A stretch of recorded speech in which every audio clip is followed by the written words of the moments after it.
Bonsoir à tous. Je vais commencer par remercier le Cercle Aristote de m'avoir invité et Pierre-Yves Rougeréon qui est absent ce soir, si j'ai bien compris, parce qu'il est retenu par ses obligations, d'avoir accepté d'entreprendre la publication de mon livre, ce bref essai qui s'intitule « Après la gauche ». Voilà. Après la gauche, c'est peut-être la conclusion provisoire d'un parcours, puisque voici 17 ans, mon ami Jacques Cotta, qui est ici présent, et moi-même, nous avons publié un livre qui s'intitulait « L'illusion plurielle » chez Jean-Claude Lattès, un livre qui n'a eu qu'un succès modeste, mais qui posait déjà un certain nombre de jalons de ce qu'on pourra retrouver dans l'essai que je viens d'écrire. Il s'agit en effet de considérer toutes les dernières décennies. Alors, quand ça part, j'en sais rien, ça peut partir des lendemains de mai 68, ça part peut-être de la présidence de François Mitterrand, comme la phase finale de toute une période de l'histoire. Et je crois que nous sommes arrivés à un tournant historique dans l'histoire politique, alors de la France évidemment, mais pas seulement de la France. Ce qu'on peut constater en France, on le constate en Italie, c'est un pays que je connais assez bien, pour y passer quelques mois dans l'année. On peut le constater en Allemagne et à peu près dans tous les pays d'Europe. C'est-à-dire que cette grande force, qui a été une force politique, certes composite, mais une force politique avec une certaine cohérence qui s'est appelée la gauche, eh bien cette grande force est en train de s'éteindre, tout simplement. Voilà. Les derniers sondages d'opinion pour les prochaines élections européennes, qui ne vont peut-être pas passionner grand monde, donc des sondages à prendre avec précaution, donnent le Parti socialiste à 7%, et peut-être encore plus significatif, à 3% dans la tranche 18-24 ans. Voilà. C'est, je crois, tout à fait significatif. Mais on peut prendre ailleurs qu'en France. Bon, je ne parle pas du Parti communiste qui est tombé autour de 1-2%, c'est-à-dire qui, sur le plan électoral, est une force résiduelle. On peut regarder du côté de l'Allemagne. Le SPD, non seulement a subi une défaite cinglante aux dernières élections, par rapport à ce qu'il était, mais tous les sondages actuels le donnent encore en chute. C'est-à-dire le SPD est sur une ligne qui va l'amener, je ne sais pas, vers 13, 14, 15% dans les prochaines élections. En Italie, c'est peut-être encore plus net qu'ailleurs. En Italie, si vous cherchez la gauche, eh bien ça n'existe plus. Tout simplement. Le Parti démocrate, dirigé par Matteo Renzi, on l'appelle en France encore parti de gauche, mais c'est un abus de langage absolument manifeste, car Matteo Renzi est exactement sur la même position qu'Emmanuel Macron, c'est-à-dire sur une position ultralibérale, défendant un programme social et économique qui est absolument le même que celui, par exemple, que défendait M. Fillon.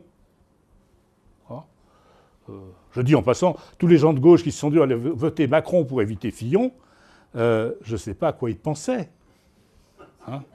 Il faudrait qu'ils apprennent à avoir un peu de jugeote. Parce qu'ils ont voté Macron pour éviter Fillon, et ils ont Fillon.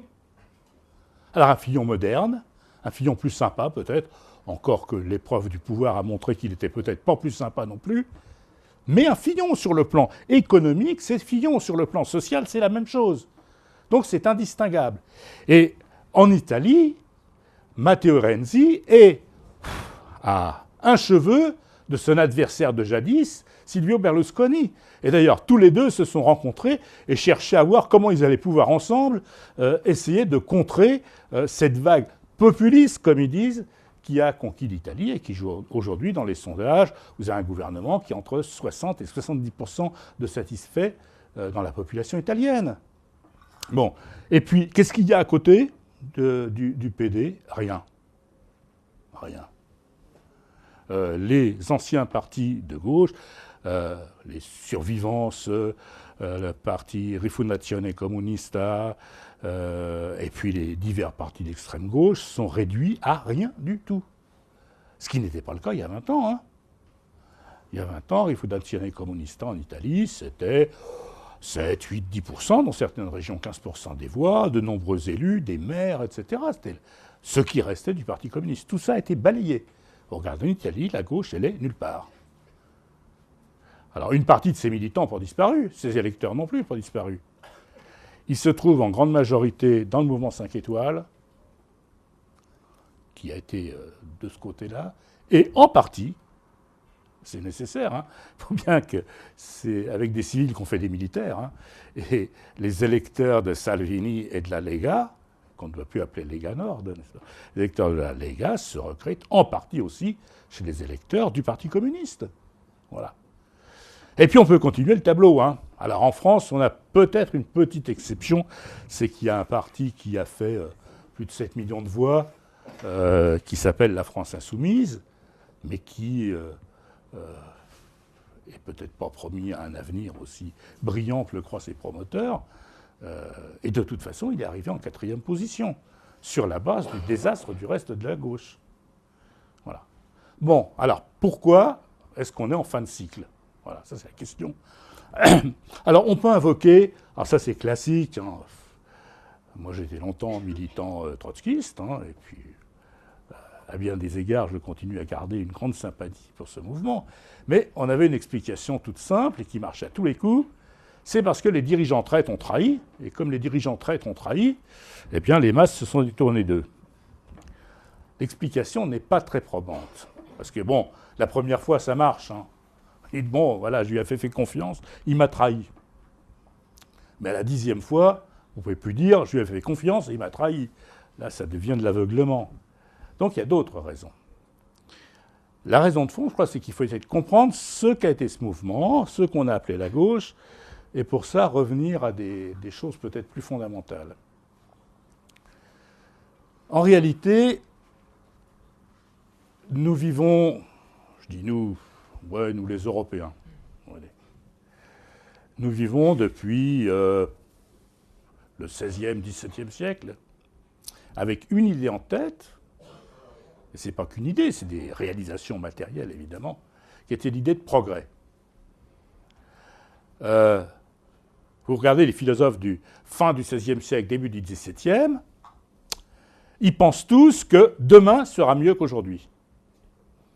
Quand on a cette vieille querelle des anciens et des modernes, ben qu'est-ce que vous disent les modernes ? Ils disent, mais les modernes sont meilleurs que les anciens, parce que les modernes s'appuient sur toute l'expérience des anciens, alors que les anciens, eux, c'était dans l'enfance de l'humanité, donc ils en savaient moins que nous. Et demain, ceux qui viendront après nous en sauront encore plus et seront donc encore meilleurs que nous. L'argument, on le trouve par exemple chez Descartes, on le trouve chez Pascal aussi.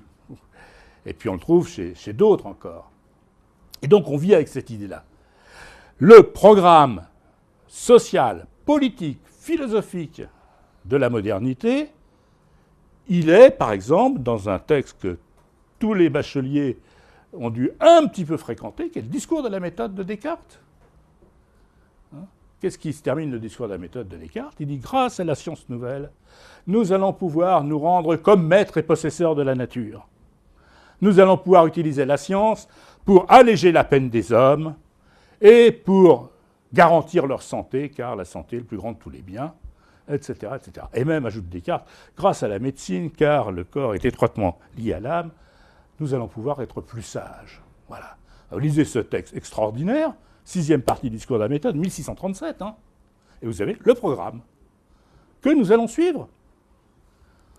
Et les Lumières qui viennent dans la suite reprennent ce programme. Les discussions entre philosophes sur la valeur du cogito, de la transparence, de la pensée, ça n'a pas beaucoup d'importance. Ce qui a de l'importance, c'est ce qui est annoncé là et qui est partagé par tous les philosophes de son époque, à quelques exceptions près. Voilà. Et ce programme-là, nous avons vécu avec ça. Les Lumières nous ont promis une vie meilleure et nous ont promis que nous allons devenir plus sages et donc plus libres. Nous allons échapper à la servitude des temps anciens. Voilà. Et c'est ce mouvement-là dont nous sommes les héritiers. Alors, comprenons bien, ça a marché. Ben, bien sûr, ça a marché. Les progrès de l'humanité sur le plan technique, sur le plan de la médecine, sur le plan du savoir, sont tout à fait considérables. Et ils se sont faits où? Ils se sont faits en Europe. Voilà, hein, c'est là où naît notre société, c'est quelque part entre Pise, où vous trouvez Galilée, Cracovie, où vous trouvez un moine nommé Copernic, et quelques autres comme ça. C'est de là qu'est né quelque chose de nouveau, et ce sont faits en même temps que les Européens allaient à la conquête du monde et opéraient la première mondialisation. Voilà, et comme nous avons conquis le monde, eh bien, nous sommes arrivés à un moment donné où nous pouvons le voir du dehors, de l'extérieur. C'est Galilée. Vous sentez la Terre tourner? Ben non. Pour dire la Terre tourne, il faut déjà, par la pensée, être en dehors. Mais pour être en dehors, il faut en avoir fait le tour. Et c'est très exactement ce qui se passe au XVIIe siècle. Hein. Pour ça, c'est un siècle formidable. Hein. Vous avez une concentration de génie en quelques décennies qui entraîne forcément l'admiration. Moi, je suis admiratif de ces gens-là. Bon. Voilà. Nous avons vécu là-dessus. Deuxième aspect de ce progrès, c'est que ce progrès, il était contradictoire. Et ça, on a eu vite fait de le découvrir quand même. C'est qu'en même temps que nous devenions plus riches, plus savants, que nos moyens d'agir sur la nature étaient plus étendus, eh bien, en même temps, eh bien, loin d'alléger la peine des hommes, elle était multipliée. Les paysans étaient extraits de leur misère de paysans pour être jetés dans les usines. Hein? Comment ça s'est passé en Angleterre? En Angleterre, ça a été le mouvement des enclosures, hein, c'est-à-dire on a commencé par mettre des clôtures pour mettre des moutons sur tous les pâtis communaux. Hein, l'importance des communs de ce point de vue-là, sur tous les pâtis communaux, sur toutes les terres communales, et on a éjecté les paysans. Voilà. On les a jetés. Alors, quand ils résistaient, on brûlait les villages, on envoyait l'armée, on les a tués. Il y en a beaucoup qui ont été contraints à l'exil parce qu'ils mouraient de faim. Hein, cette première expropriation de la paysannerie, elle n'a qu'un équivalent dans l'histoire. Celle qu'ont fait les Anglais, c'est la collectivisation forcée des koulaks par Staline en 1930-1935. C'est la seule chose à laquelle on peut le rapprocher. Bon, je vous demande de réfléchir là, sur ce point. Pourquoi la collectivisation forcée de Staline, ça ressemble bigrement à ce qu'était cette phase d'accumulation du capital en Angleterre. Donc on s'est aperçu que ça produisait ce progrès de la misère. Et des classes encore plus misérables qu'avant. Parce que ces paysans qu'on venait de chasser de leurs terres, en même temps, ils devenaient mendiants parce qu'ils n'avaient pas envie d'aller travailler en usine. Hein, moi, je suis fils de paysan, je sais bien que pour mon père, la pire des choses, c'était de devenir ouvrier d'usine. Il dit, j'ai pas envie d'être un esclave. Il m'a toujours dit ça quand j'étais petit. Hein. Voilà. Donc, il ne voulait pas travailler en usine. Donc, qu'est-ce qu'on a fait? Des lois sur les mendiants. On les arrêtait. Le braconnage a été puni de la peine de mort. Voilà, vous preniez un lapin qui n'était pas à vous, hein, peine de mort. Et puis, on les a mis dans des camps de travail. Ça s'appelait workhouses. Voilà, travail forcé. C'est comme ça qu'est né le capitalisme. Autrement dit, d'un côté, on a cette gigantesque promesse d'un avenir radieux, et puis de l'autre côté, la croissance de la misère. Voilà. Et c'est de là qu'est né ce qu'on appelait le mouvement ouvrier. Voilà. À partir des mouvements, des mutuelles d'abord, hein, les sociétés de secours mutuels au début du XIXe siècle, par exemple, et puis les syndicats qui ont constitué ce mouvement ouvrier. Et au fond, il y a bien deux choses distinctes. Hein. Là-dessus, je suis assez d'accord avec Jean-Claude Michéa. Il y a d'un côté un mouvement, qu'on va dire bourgeois, et puis de l'autre côté va apparaître ce mouvement ouvrier. Alors, où je suis moins d'accord avec Michéa, c'est que je pense qu'il faut comprendre les relations compliquées qui se sont faites entre eux. Ce mouvement ouvrier, il est vite apparu comme la mauvaise conscience de la classe dominante. En termes hegéliens, c'est la conscience malheureuse. Et ce qui s'est progressivement fabriqué, alors d'une part, il y avait ce mouvement ouvrier qui avait ses revendications, hein, la limitation de la journée de travail, hein, qui a été quand même la première et la plus gigantesque bataille, et puis le droit de participer aux élections, hein, le mouvement chartiste en Angleterre. Ce mouvement ouvrier avec ses propres revendications qui visaient à exprimer les intérêts de cette classe exploitée. Puis de l'autre côté, il y a une classe bourgeoise dont une partie, elle avait une mauvaise conscience, hein, c'est ce que dit Hegel, c'est-à-dire elle pensait que la réalité n'était pas conforme à ses propres aspirations. Et une partie de cette classe bourgeoise éclairée a cherché les moyens d'arriver à se concilier ce mouvement ouvrier. Alors, d'où viennent les principaux dirigeants du communisme et du socialisme, hein? Ils viennent de cette classe bourgeoise. L'exemple le plus frappant, c'est celui de Engels, l'ami de Marx, sans qui d'ailleurs Marx aurait eu du mal à survivre. Eh bien, Engels était patron de la filiale de Engels-Berman à Manchester, entreprise allemande implantée en Angleterre, déjà une multinationale. Bon, voilà, c'est un vrai capitaliste, un vrai de vrai. Hein. Et puis, il y en a des dizaines comme ça. Et puis, il y a derrière toute cette grande masse des intellectuels, dont une bonne partie se sont ralliés à cette cause ouvrière. Hein, sans quoi le mouvement ouvrier n'aurait jamais existé. Hein, les dirigeants vraiment ouvriers qui avaient les mains calleuses des organisations socialistes et communistes, il n'y en avait pas beaucoup. Hein, pas beaucoup. Il y a eu cette espèce de mouvement ouvrier, c'est fait par la fusion entre une partie des classes bourgeoises et petites bourgeoises intellectuelles et ces mouvements sociaux. Et puis de l'autre côté, il y a aussi une partie des classes dirigeantes qui pensaient que ça ne pourrait pas durer et qu'il fallait tout de même prendre attention à ce que le progrès soit aussi un progrès social pour les classes inférieures. Alors ça s'est manifesté par le paternalisme. Hein, je ne sais pas si vous... il y a un exemple typique de ville paternaliste, c'est le vieux Noisiel à Marne-la-Vallée. C'était la chocolaterie Meignier. Alors Meignier lui-même, c'est un patron influencé par les idées socialistes, hein, notamment par l'idée des phalanstères de Fourier. Il avait toutes sortes d'idées. Et il a créé une ville. Alors tout était Meignier, même l'école. On était assisté par des sages-femmes payées par Meignier, puis on pourrait enterrer dans les corbillards de Meignier. Hein, bon. Puis l'école. Bon, voilà, paternalisme. Avec il y a un paternalisme socialiste comme celui-là. Vous avez aussi le paternalisme catholique dans le Nord. Hein. Voilà. Et puis la deuxième tendance, ça a été justement cette bourgeoisie progressiste de gauche.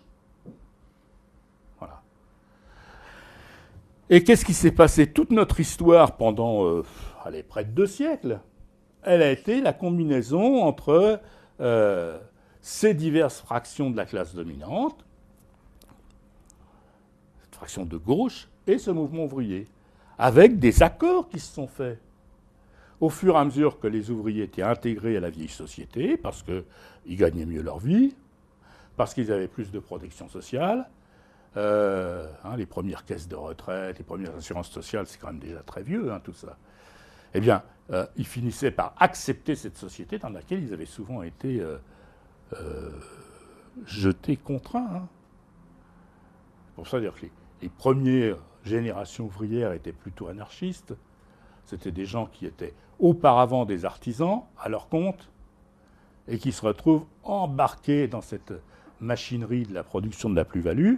Et ils ne rêvent que d'une chose, c'est de redevenir leur propre patron. Et donc, ils seront spontanément anarchistes. Puis la deuxième génération va accepter la condition salariale et va chercher à améliorer la condition salariale. Et au fond, c'est à partir de là que vous pouvez juger une bonne partie des évolutions du XXe siècle. Évolution d'abord vers abandon du libéralisme stricto sensu. Hein, l'école de Manchester n'est pas celle qui gouverne en réalité, puisque à peu près tous les États, les uns après les autres, vont se rallier à l'idée que l'État doit devenir un régulateur des relations sociales, doit offrir un certain nombre de protections. Le premier qui le fait, c'est la Grande-Bretagne. Hein. Marx, il écrit avec quoi?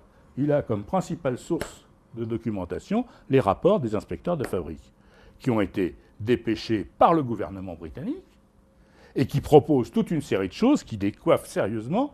Et ils vont se heurter d'ailleurs au patronat sur ce plan-là. Par exemple, quand les inspecteurs de fabrique disent qu'il faut augmenter le volume d'air disponible dans les usines parce que les gens tombent malades, faute d'air pour respirer, ça fait hurler bon nombre de possédants qui disent comment vous n'y pensez pas, mais on va perdre tout profit si on fait ça. Hein. C'est eux qui proposent, les inspecteurs de fabrique, de limiter le travail des enfants, c'est eux qui proposent que l'instruction, un minimum d'instruction soit donné à tous les enfants. Donc c'est l'État qui est au point de départ. Et l'État le plus libéral, je prends cet exemple volontairement, hein, qui est l'État britannique. Et puis on va retrouver ça dans tous les États progressivement. Hein. Voilà. En France, ça va être le rôle de la République. La République, elle va être quoi ? Elle va être cette alliance qui se scelle en plusieurs phases, de façon un peu chaotique parfois, mais entre le mouvement ouvrier syndical et puis ce que j'ai appelé la bourgeoisie progressiste, incarnée alors d'abord par les Gambetta et autres, et puis par le Parti radical socialiste, qui d'ailleurs était aidé par des penseurs intéressants, hein, les penseurs de la République française au début du XXe siècle, hein, comme Bouglet, Fouillet, etc., sont des penseurs tout à fait respectables. Hein. Et donc il va se former quelque chose. Alors, pour les ultras de droite, évidemment, tout ça, c'est des rouges. Moi, mon arrière-grand-père était un vieux radical socialiste, hein, paysan et fondateur de coopérative. Il était traité de rouge. Bon, il n'était pas rouge du tout. Hein. Il était partisan de la propriété privée des moyens de production. Mais il était traité de rouge parce qu'il était radical socialiste. Voilà. Bon. Et ça, ce courant-là, il va nous dominer. Et ce qui fait la réalité de la gauche, ça a été ça, c'est cette alliance. Alors, vous pouvez dire c'est une alliance dans laquelle il y a des gens trompés, ces ouvriers, qui servent de masse de manœuvre aux bourgeois. C'est en partie vrai, hein. Les rats de soc, on disait, ils sont comme les radis, rouge dehors et blanc dedans. Bon. Mais c'était pas que ça. L'instruction publique, laïque et obligatoire, c'était pas une petite affaire. Ça a été une vraie bataille. Et une bataille qui a profité à tout le monde. Parce qu'il y a des ouvriers instruits. Alors au départ, bien sûr, vous dire, ouais, ils ont voulu instruire les ouvriers parce qu'ils en avaient besoin pour l'industrie. Bah, peut-être, mais il vaut mieux que des ouvriers soient instruits que pas instruits. Voilà. Hein. Donc on a eu ce mouvement qui va prendre un nouveau développement avec la grande crise du XXe siècle. Alors, la première grande rupture, c'est évidemment la guerre. Bon, on en parle beaucoup en ce moment. Cette guerre qui a été une catastrophe, hein, une catastrophe intellectuelle, autant qu'une catastrophe humaine. Je crois que c'est Hobsbawm, dans son livre sur le court XXe siècle, qui dit ça, dit qu'en fait, plus personne n'imaginait qu'une chose pareille puisse arriver. Il donne des exemples. Tout le monde était persuadé qu'on allait vers du progrès. Et quand on apprenait, par exemple, qu'il y avait un pogrom contre les Juifs en Russie, ça scandalisait toute l'Europe. Voilà. Et la guerre de 14, elle est arrivée comme quelque chose où tous ces espoirs de progrès se sont effondrés une première fois. Bon, on s'en est sorti comment ? Par toutes sortes de moyens, dont certains pour le moins discutables, hein, mais partout, on s'en est sorti par l'intervention de l'État. C'est l'État qui a reconstruit. Alors, ça a pris plusieurs formes, hein, mais 3 formes qui avaient été comparées par le trotskiste Bruno Rizzi dans son livre sur la bureaucratisation du monde, en 1939, je crois. Il trouvait qu'il y avait une convergence entre les régimes fascistes européens. L'État reprend la direction. C'est pour ça, d'ailleurs, quand on parle aujourd'hui de certains courants d'extrême droite, c'est pas des fascistes. Hein. Parce que précisément, ils ne sont pas sur l'idée que c'est l'État qui doit diriger. Bon, le communisme soviétique, je prends la dénomination habituelle, bien que ce soit fort discutable. Et puis, la troisième, c'était le New Deal de Roosevelt. Dans les 3 cas, l'idée, c'est que le système libéral, le système de Manchester est mort et qu'il faut trouver une autre solution. Bon. Il y a même des rapprochements entre l'un et l'autre, puisque Chartres, qui était le premier ministre de l'économie d'Hitler, était un disciple de Keynes, par exemple. Vous voyez, c'est... bon, voilà. Et puis on a vécu jusque dans les années 70 sur ça, sur cette idée que l'intervention de l'État... Alors, on s'est débarrassé de la forme la plus hideuse, qui était le nazisme, mais l'intervention de l'État était censée permettre une évolution harmonieuse de notre système capitaliste, prenant en compte à la fois comme une réalité presque impossible à supprimer l'existence du capitalisme, et puis la nécessité de donner satisfaction aux principales revendications ouvrières. Ce qui fait d'ailleurs que tous les pays, quelle que soit la couleur politique de leur gouvernement, ont suivi la même orientation. C'est dans les États-Unis d'Eisenhower qu'on opère une redistribution des richesses telle que la dernière tranche d'impôt sur le revenu était à 95%. Vous imaginez ? Eisenhower, c'était pas vraiment un bolchevique, Eisenhower. Bon, mais au-delà de certains revenus, on vit piquer à 95%. Pire que Mélenchon, Eisenhower. Hein. Bon. Vous avez la même chose dans tous les pays d'Europe. Hein, les modèles sociaux extrêmement développés en Italie, en France, en Allemagne, en Belgique, aux Pays-Bas ou dans les pays scandinaves, hein, qui reposent, aucun de ces pays ne met en cause le capitalisme, mais ils donnent satisfaction aux revendications ouvrières. Ils sont à bien des égards des pays demi-socialistes, et même un quart communiste. Pourquoi ? Vous avez une bonne partie de l'industrie qui est nationalisée, une bonne partie des banques, et puis vous avez un système de protection sociale qui dit que chacun cotise selon ses moyens et chacun reçoit selon ses besoins. C'est la définition du communisme chez Marx, ça. Bon. Pour moi, la sécurité sociale, c'est du communisme. Vous voyez ? Et donc, on a des sociétés qui sont des sociétés mixtes. Voilà. Et puis, aujourd'hui, on arrive à un moment où, alors ça s'est fait là aussi par glissement progressif, où tout ça n'est plus possible. Tout ça n'est plus possible, et je crois qu'il y a 3 raisons qui expliquent d'ailleurs qu'on est dans la situation qu'on connaît aujourd'hui.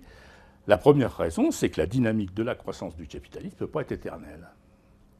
Le capitalisme repose sur une idée, c'est l'accumulation pour l'accumulation. Comme le dit Marx, c'est la valorisation de la valeur.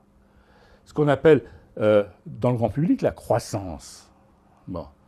Pour être bien, il faudrait qu'on ait 3-4% de croissance. Et si on a 3-4% de croissance par an, ça fait monter de façon exponentielle les besoins en ressources, en matières premières, etc. Et puis, il faut qu'il y ait des gens pour absorber cette croissance. Ce qui fait qu'on vit depuis début des années 70 dans une période de crise ouverte. Elle a été ouverte, la crise, par Richard Nixon en 1971. On a un peu oublié ça, mais quand en 1971, Richard Nixon dit qu'il abandonne la convertibilité du dollar en or, le dollar n'est plus as good as gold, hein, n'est-ce pas ? Ça signifie qu'il dit maintenant les affaires sont toutes des affaires frauduleuses. C'est ça qu'il dit Nixon. Et le capitalisme ne se survit que par l'invention de méthodes spéculatives où on commence à empocher aujourd'hui les profits qui seront faits demain, après-demain et même après-après-demain. Tout ce qu'on appelle produits dérivés, etc. D'où la croissance, cette énorme bulle financière qui est une fausse croissance, qui est ce qui permet au système de durer parce qu'on anticipe des profits qui ne viendront certainement jamais. Vous pouvez acheter, si vous voulez, du poisson de l'Atlantique Nord de 2020 ou de 2030 ou de 2040. Vous prenez des options parce que tout ça sera contingenté. C'est-à-dire vous commencez à travailler sur des choses qui sont complètement irréelles. Et ce système, il est dans une crise profonde. Une crise qui peut éclater demain matin, ou dans 2 ans, ou dans 3 ans. Je ne sais pas comment elle se terminera, ça c'est autre chose. Mais la crise, on a eu un avant-goût avec la crise des subprimes. Demain, ça sera peut-être les bourses des étudiants américains, peut-être autre chose. Une crise extrêmement profonde. Ça. Et une crise de laquelle on n'a plus de perspective sérieuse de trouver une solution. En fait, pour redémarrer, il faudrait une bonne liquidation de tout ce qui existe. Comme toujours, hein. Les guerres, ça permet de liquider du capital, de faire place nette, et par les besoins de reconstruction, on relance la machine. Par exemple, vous dites, on va imposer une norme écologique à toutes les habitations, il faut en raser les 3/4, ça permettrait de faire de la relance. Voilà. Bon, et pour raser les habitations, il y a un bon moyen, ça s'appelle la guerre.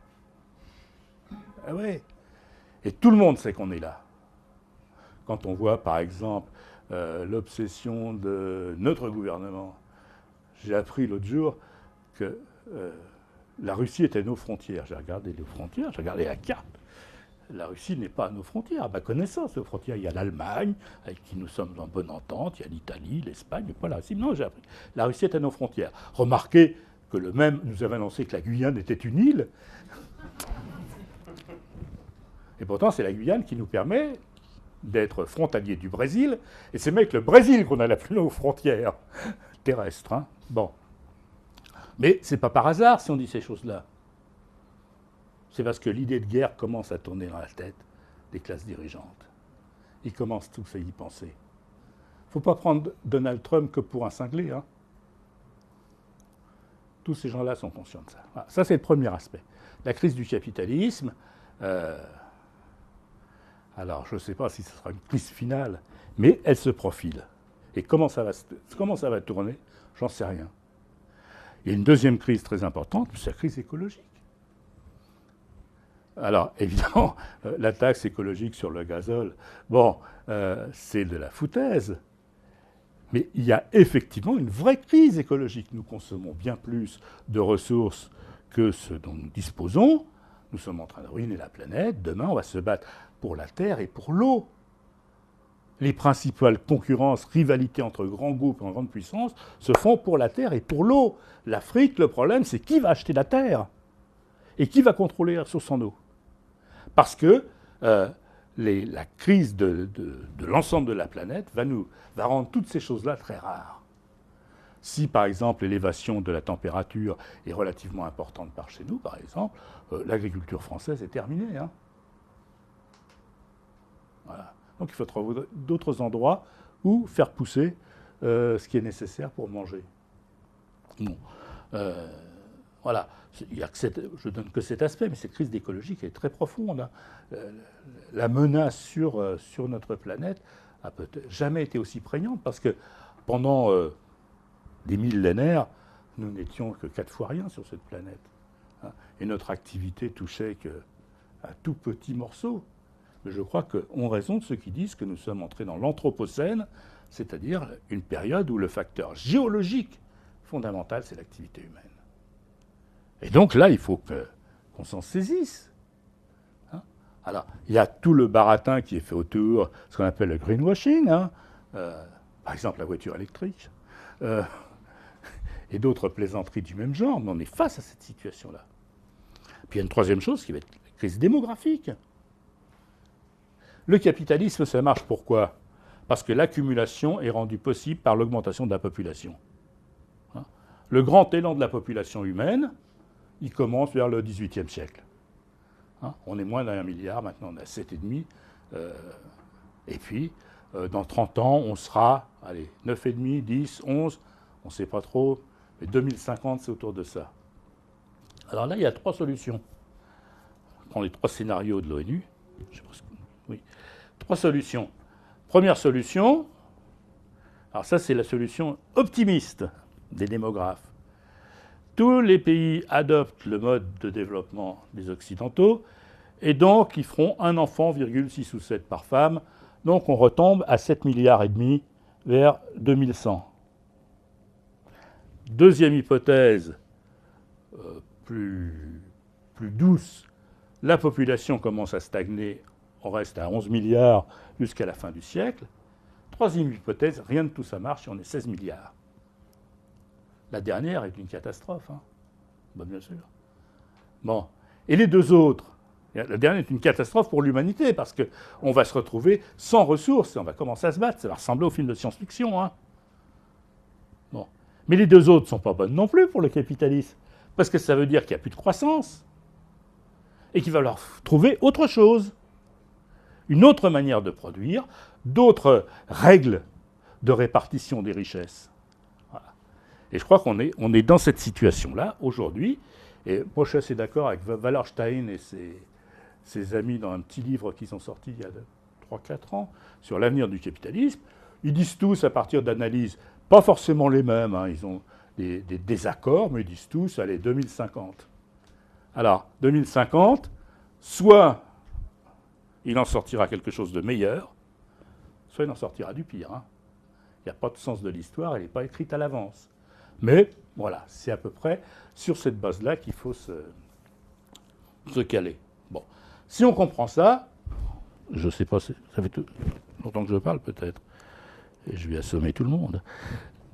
Si on comprend ça, on comprend du même coup que ce qui a été le ressort de la gauche ne marche plus.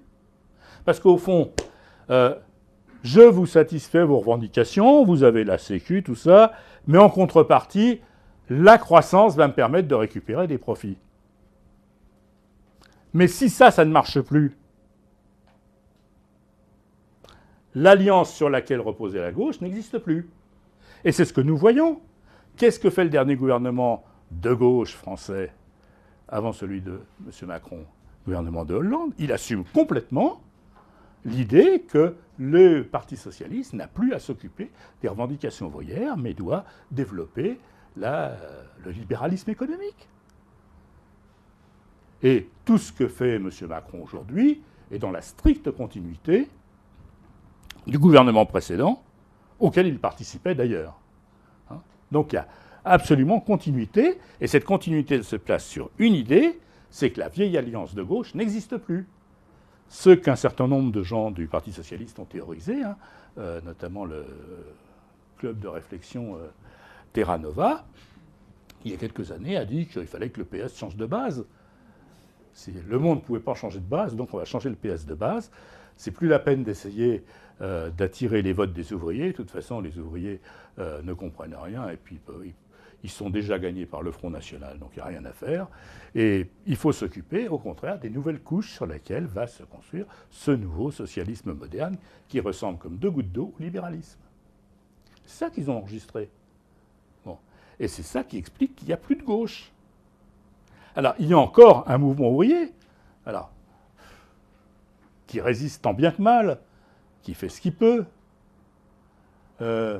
qui n'a plus d'expression politique claire, en tout cas. Mais il y a beaucoup de gens qui refusent ce monde-là. On me dit qu'il y a énormément de monde qui se prépare à bloquer les routes samedi prochain, 17 novembre. C'est énormément de monde. Si vous regardez les enquêtes d'opinion, c'est massivement les ouvriers, les employés, les femmes, les gens qui habitent dans les petites villes françaises, dans les villages, etc. C'est pas du tout les classes supérieures, hein. Non, c'est les classes populaires. C'est la vieille base traditionnelle de la gauche. Alors évidemment, avec des petits patrons qui souvent sont des gens qui tirent la langue, hein, parce qu'eux aussi ils ont beaucoup de mal. C'est pas les gens qui se baladent avec des salaires de PDG extravagants et des retraites chapeaux tout aussi extravagants. Non, c'est des gens qui travaillent, qui essaient de s'en tirer tant bien que mal et qui vont manifester avec. Voilà, c'est ça qui est en train de se passer. Alors ça, il y a une résistance réelle. Les gens ne sont pas passifs. Hein. Ils sont prêts à se battre. Ils n'acceptent pas.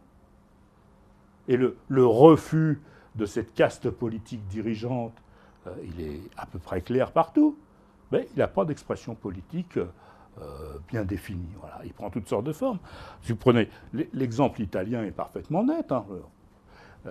L'exemple italien entre les 5 étoiles et la Lega, c'est pas exactement le même électorat. Les 5 étoiles sont plutôt au sud, la Lega plutôt au nord, mais c'est pour l'essentiel un électorat populaire.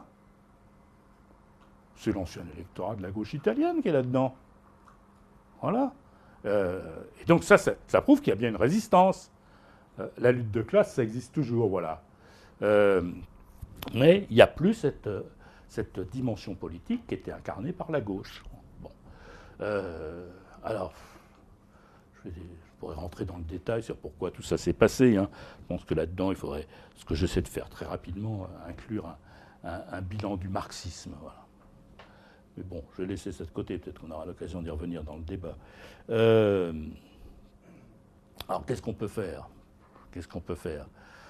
Je crois qu'il y a une chose qui est claire, c'est que nous devons changer radicalement de mode de vie, de mode de production dans les années qui viennent. On ne pourra pas éternellement continuer comme ça. Voilà. Et ce changement ne sera accepté que si nous avons une société plus égalitaire. Voilà. Par exemple, s'il faut nous restreindre, notre mode de vie, il est intenable. Hein. Intenable. À long terme, j'entends. Bon. Donc, si on est obligé de se dire, ben voilà, on ne va pas continuer de vivre et de gaspiller nos ressources comme ça, il va falloir apprendre peut-être à se déplacer moins souvent, à ne pas changer d'appareil électronique tous les 6 mois, peut-être à payer plus cher un certain nombre de choses parce qu'on les achètera sur place. Hein, 0 km, c'est une bonne idée, ça. Voilà. Le plus gros pollueur de la planète, vous le savez peut-être, ce sont les supertankers qui, paraît-il, rejettent plus d'émissions dans l'atmosphère que toutes les voitures du monde. Hein. Bon, ben voilà, si on ne va pas chercher nos habits au fin fond du sud-est asiatique, si on les fabrique ici, on sait le faire, bon, ben, sans doute il faudra en changer moins souvent, peut-être les payer plus cher, mais est-ce qu'on sera plus malheureux? Non. Hein, mais ça, c'est possible. Ça a demandé des sacrifices quand même, il ne faut pas se tromper. Mais ça n'est possible que si c'est fait pour une société plus égalitaire. Si je reprends une histoire de gazole, on dit aux gens, mais avec votre voiture, là, vous consommez, c'est horrible. Vous êtes en train de tuer la planète avec votre gazole. Allez, je vous prends 30 centimes de plus. Mais pendant ce temps-là, le kérosène, il est taxé 0. 0 taxe sur le kérosène. La Jet Society, quand même, vous n'allez pas l'embêter. Ouais, évidemment, le petit livreur qui vient avec son diesel et ses mégots froids, comme dit l'autre, hein, celui-là, on va l'embêter. Alors, vous voyez bien que ça ne peut pas marcher. Par contre, si on propose comme idéal une société dans laquelle les efforts sont justement répartis, une société plus égalitaire, je pense que la majorité des gens sont prêts à l'accepter. Peut-être pas immédiatement, mais c'est une perspective qui me semble possible. Et puis, le deuxième grand axe, je vais m'arrêter, c'est qu'il faut reconstruire un État social. En France, nous avons un vieux modèle éprouvé, c'est le modèle 1945, Comité national de la résistance. Ben, c'est un bon modèle. Voilà. Nous l'avons mis sur pied, nous avons créé la sécurité sociale alors que la France était au ticket de rationnement, que son industrie était à genoux, qu'elle était démographiquement en sale situation. Nous avons inventé cette chose extraordinaire qui s'appelle la sécurité sociale. Aujourd'hui, on nous dit qu'on ne pourrait plus le faire. Bien sûr que si, on peut le faire. Et on ne peut obtenir l'adhésion à l'État, à la stabilité sociale, que si l'État est protecteur, c'est-à-dire s'il offre à tous la sécurité. Alors la sécurité des biens et des personnes, évidemment, hein, ça c'est va de soi, mais aussi la sécurité sociale. Je veux que mes perspectives de vie soient relativement garanties. Je ne peux pas me garantir contre l'infarctus qui peut me prendre demain en sortant d'ici, ou je ne sais quoi encore, mais je peux espérer, quand je commence ma vie, moyennant un certain nombre de choses qui me seront clairement définies, je peux espérer à vivre décemment, pouvoir fonder une famille, avoir des enfants. C'est ça qu'il faut garantir. Aujourd'hui, qu'est-ce qu'on offre à la jeunesse ? La précarité, parce qu'il faut apprendre à être précaire. Il faut une société du risque. Il faut être responsable de soi. Et autre plaisanterie de l'idéologie dominante. Non, non, il faut un État protecteur. Voilà. Société égalitaire, État protecteur. Voilà. Bon, je vais m'arrêter ici.